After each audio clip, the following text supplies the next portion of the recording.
first looking into education. Across the country, student walkouts and demonstrations tied to immigration enforcement have increased over the years. According to data compiled by the nonprofit Defending Education, there were just 58 school protest incidents recorded nationwide in 2022, and as of 2026, there are 401. Many of these demonstrations have centered around opposition to immigration and customs enforcement operations and deportation policies. Now, at the same time, new questions are being raised about academic performance, and many education experts are questioning whether students understand civics and are they participating under these protests knowing about civic education. Currently, under federal education data, it shows that more than 70% of K-12 students remain below proficiency in math and reading. According to the National Assessment of Educational Progress, only 22% of 8th grade students scored at or above proficiency in civics in the most recent national assessment.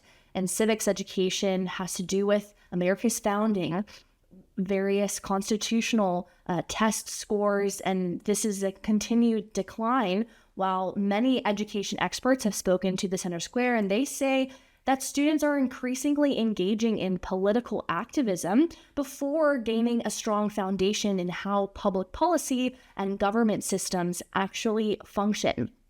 The Center Square was able to speak to Lance Izumi. He is a senior education researcher at Pacific Research Institute, and he argues that students need a deeper understanding of constitutional democracy, immigration law, public policy, and many other forms of civic education before participating in demonstrations tied to political charged issues. Another education expert is Ryan Walters. He is the CEO of Teachers Freedom Alliance and also former superintendent of the state of Oklahoma. And he raises concerns about the role that specifically teacher unions play in organizing and supporting activism inside schools. But what is new over the last, I would say, 10 to 15 years is the push towards political activism. And so what you've seen in our classrooms, and the first Trump administration put an end to some of what President Obama was working on, which was action civics dedicated towards pushing left-wing causes. So they've moved from just a shift in curriculum to being left-wing and a very anti-American view to not only are we going to do that, we're going to really activate students to engage in these left-wing processes. And so that's where you see the union money going into the activism, the political campaigning. As the unions have grown and grown and grown, and their purses have gotten larger and larger, they've exacted a lot more political power, political sway. So these are not these organic, a bunch of third graders went to school and they were really frustrated about ICE today, and they really felt passionate about getting out and talking about it. That's not what we're seeing. What we're seeing is teachers unions collaborating, working together to say, we can not only shut down school to implement pain on the students, on the parents, and everyone else.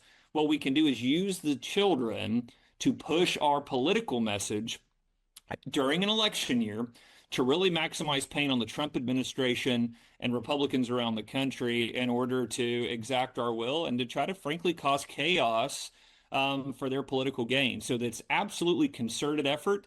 They're absolutely using their union dues in order to do it. And it absolutely is going to have a very negative effect on our young people who we've seen the latest test scores. So on top of that, public records has shown that various teacher unions, especially AFT and NEA, two of the largest teacher unions, have spent money, millions and billions of dollars, many reports have highlighted, towards political activism, specifically training materials and political organizing efforts connected to these organizations, as well as putting money towards political candidates. And so many critics argue that this crosses the line between education and political advocacy, particularly when it comes to demonstrations during school hours. And I think that's the biggest part of the puzzle here, where a lot of people agree this is a bipartisan issue. should it be happening during school hours or just after school or on the weekends?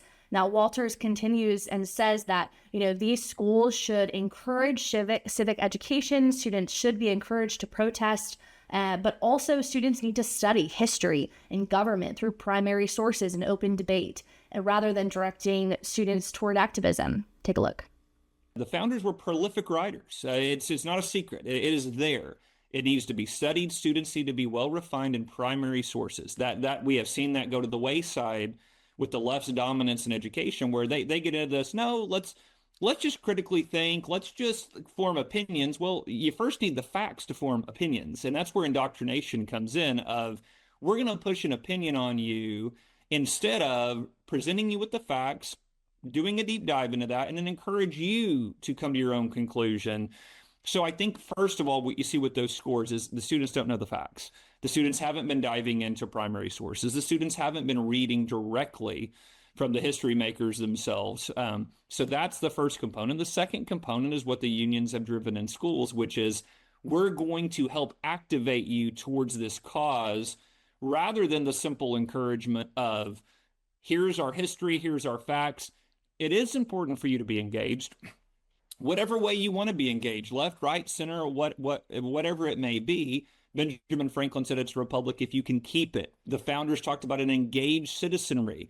So, you encourage them to be engaged, but what you don't do is just not teach them any of the history, not teach them any facts, give them no context, just give them a left-wing perspective and then activate them. So I think that, again, when you hear terms like a lot of times that gets bandied around like action civics. Well, no, we need to understand history and our government, the way it functions, why it was designed that way. And again, students can come to their own conclusions. Students can determine their own engagement.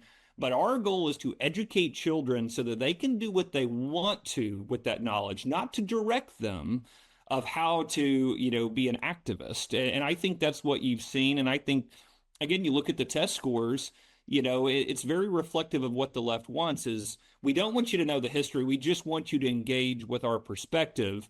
We've got to get back to drilling down in a back to the basics approach, mastery of an understanding of American history. And it really does start with those founding documents.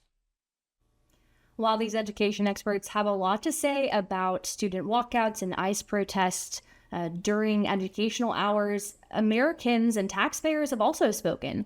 According to the Center Square's Voters' Voice poll, they found that almost 60% of voters support limits on activism during school hours, and 39% say schools should focus strictly on academics and avoid activism altogether during the school day.